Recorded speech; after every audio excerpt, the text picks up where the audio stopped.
Assalamualaikum warahmatullahi wabarakatuh. Selamat malam, Sobat Horor Klasik dimanapun Anda berada. Semoga pada malam hari ini, Sobat Horor Klasik dalam keadaan sehat walafiat dan selalu dalam lindungan Tuhan Yang Maha Esa.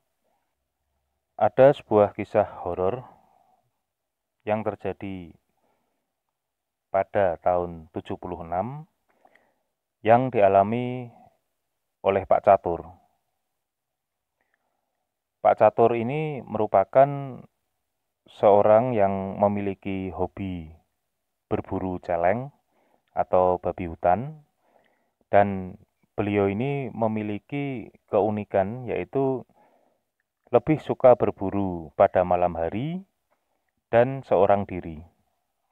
Kegiatan berburu celeng ini sebetulnya merupakan hobi yang sudah cukup lama beliau tekuni, dan selama beliau melakukan hobi ini, beliau tidak pernah bertemu dengan hal-hal yang ganjil. Namun pada malam hari itu, beliau ditakdirkan untuk menemui sesuatu yang bisa dikatakan ganjil menurut akal pikiran beliau. Nah, seperti apa cerita yang dialami oleh Pak Catur? Sebelum masuk ke cerita, seperti biasa, pertama-tama saya ucapkan terima kasih sebesar-besarnya kepada Sobat Horor Klasik yang telah bersedia untuk mendengarkan cerita-cerita yang ada di channel Horor Klasik. Tidak lupa saya ucapkan terima kasih dan apresiasi setinggi-tingginya kepada subscriber yang telah bersedia untuk mengikuti dan mendapatkan cerita-cerita terbaru dari channel Horor Klasik. Malam itu bisa jadi merupakan malam yang tidak akan pernah dilupakan oleh Pak Catur.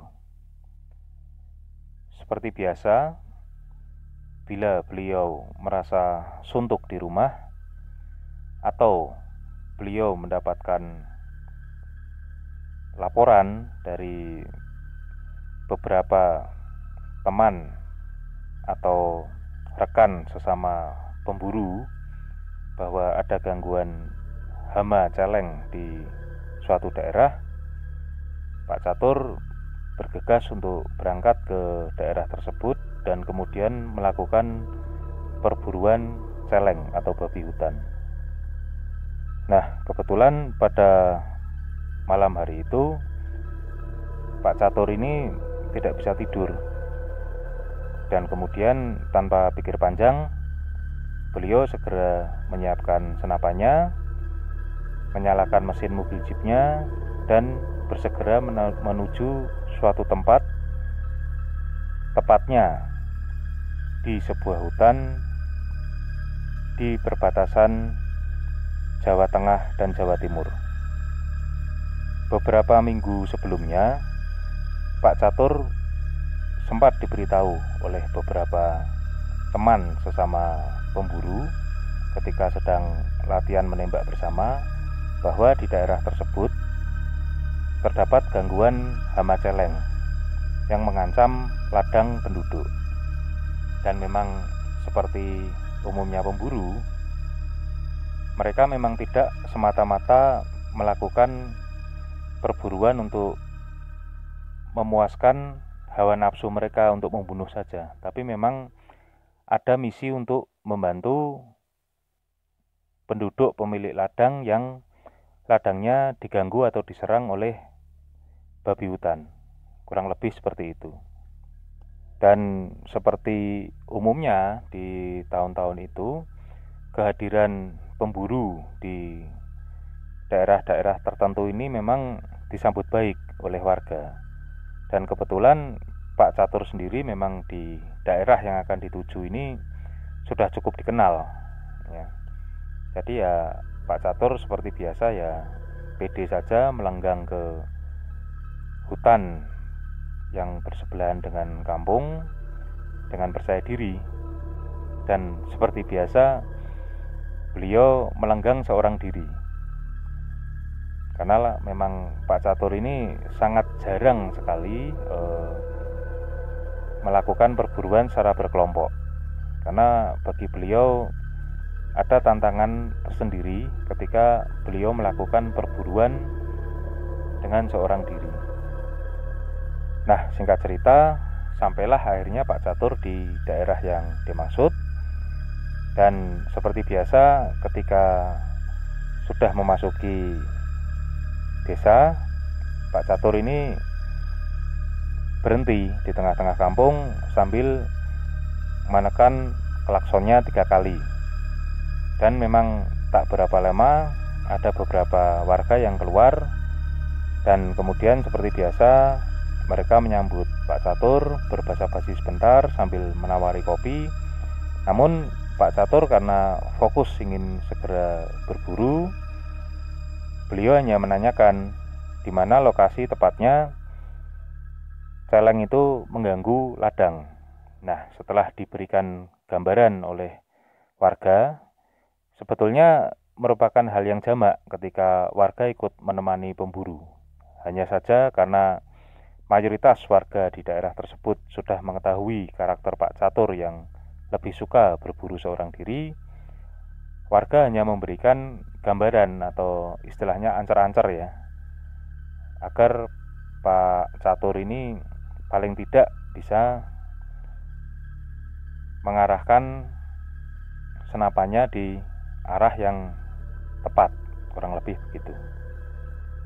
Nah, setelah mendapat gambaran dari warga, segera saja Pak Catur meneruskan laju mobil jeepnya menuju ke titik pengintaian yang sudah beliau survei terlebih dahulu dengan cara memutari beberapa kali wilayah tersebut.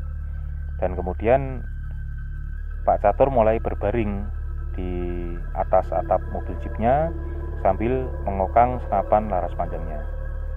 Dan akhirnya tidak berapa lama beliau berhasil menembak seekor celeng dengan tepat di bagian yang mematikan. Dan akhirnya segera beliau memacu mobil jeepnya menuju ke lokasi di mana celeng atau babi hutan itu sudah tergeletak. Kebetulan lokasi di mana Pak Catur berhasil menembak mati celeng tersebut itu berjarak kurang lebih sekitar 2 atau 3 kilo dari perkampungan. Nah, memang sudah kebiasaan bagi para pemburu untuk memberikan hasil buruannya kepada warga setempat. Karena memang di tahun-tahun itu, menurut Pak Catur, memang masih banyak warga yang senang makan daging celeng. Jadi ketika itu Pak Catur berusaha untuk mengangkat celeng buruannya dan kemudian diangkat ke bagian depan dari mobil jeepnya yang sudah diberi besi untuk meletakkan hasil buruan. Namun rupanya celeng yang Pak Catur tembak pada malam hari itu berukuran cukup besar. Nah, Pak Catur ini cukup kesulitan untuk meletakkan hasil buruannya di tempat yang akan digunakan untuk mengangkut. Nah, di sela-sela Pak Catur ini bersusah payah mengangkat sambil menyeret tubuh celeng tersebut untuk didekatkan kepada mobil jeepnya, tiba-tiba dari sorot lampu mobil jeepnya yang dibiarkan menyala ini, Pak Catur melihat satu sosok yang berdiri tidak begitu jauh dari tempat Pak Catur menyeret celeng tersebut. Sosok tersebut itu seperti berdiri di sebelah pohon. Yang dilihat Pak Catur pada saat itu adalah sosok tersebut menggunakan celana panjang dan menggunakan sarung yang ditutupkan di bagian kepala. Jadi gambarannya seperti orang kalau melakukan ronda malam menggunakan sarung yang digunakan untuk pengusir dingin, untuk menutupi kepala dan separuh badannya, kurang lebih seperti itu. Nah, karena Pak Catur merasa melihat ada orang yang bisa dimintai tolong, dan Pak Catur mengira bahwa itu merupakan warga kampung, Pak Catur bersegera memanggil orang tersebut dan meminta bantuan. Namun anehnya, sosok tersebut hanya diam, tidak menjawab, dan juga tidak bergerak sedikit pun. Pak Catur waktu itu merasa aneh, karena biasanya ketika terlihat ada pemburu yang berhasil mendapatkan buruan ini, tanpa diminta, warga sudah beramai-ramai untuk membantu. Tapi sosok yang satu ini kok hanya diam saja, dan itu menurut Pak Catur aneh. Karena memang dasarnya Pak Catur ini memang orangnya agak nekat, dan didorong oleh rasa jengkel, beliau ini berjalan mendekati sosok tersebut yang tetap saja diam. Dan ketika sudah sangat dekat, kurang lebih hanya berjarak 1,5 meter, Pak Catur ini sangat kaget. Ternyata makhluk yang ada di depannya ini merupakan sosok yang bermuka rata. Dan waktu itu meskipun Pak Catur sangat kaget, namun beliau ini berusaha menguasai diri sambil berkata kepada makhluk tersebut, "Yen pancen ora gelem ngrewangi ya wis, sing ora usah ganggu." Atau artinya kurang lebih, kalau memang tidak mau membantu ya sudah, tapi tolong jangan mengganggu.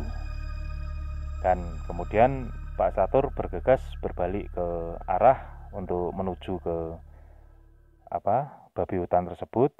Dan baru beberapa langkah Pak Catur meninggalkan sosok tersebut, Pak Catur membalikkan kepalanya untuk melihat sosok di mana sosok tadi berdiri, dan ternyata sosok si muka rata tersebut sudah tidak ada lagi di tempatnya.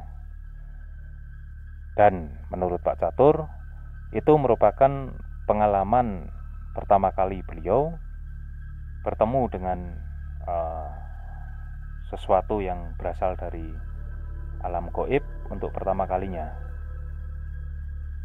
Ya, meskipun ya beliau ini sudah sering sekali melakukan perburuan pada malam hari ini, pada malam hari, dan selama ini memang beliau tidak pernah sama sekali bertemu atau mengalami kejadian semacam itu. Dan di malam itulah untuk pertama kalinya beliau melihat sosok makhluk gaib dalam wujud muka rata. Nah, baik sobat horor klasik, itu tadi cerita yang bisa saya sampaikan pada malam hari ini. Semoga kita bisa mengambil pelajaran dari kejadian yang dialami oleh Pak Catur, dan semoga kita semua selalu dalam lindungan Tuhan Yang Maha Esa. Assalamualaikum warahmatullahi wabarakatuh.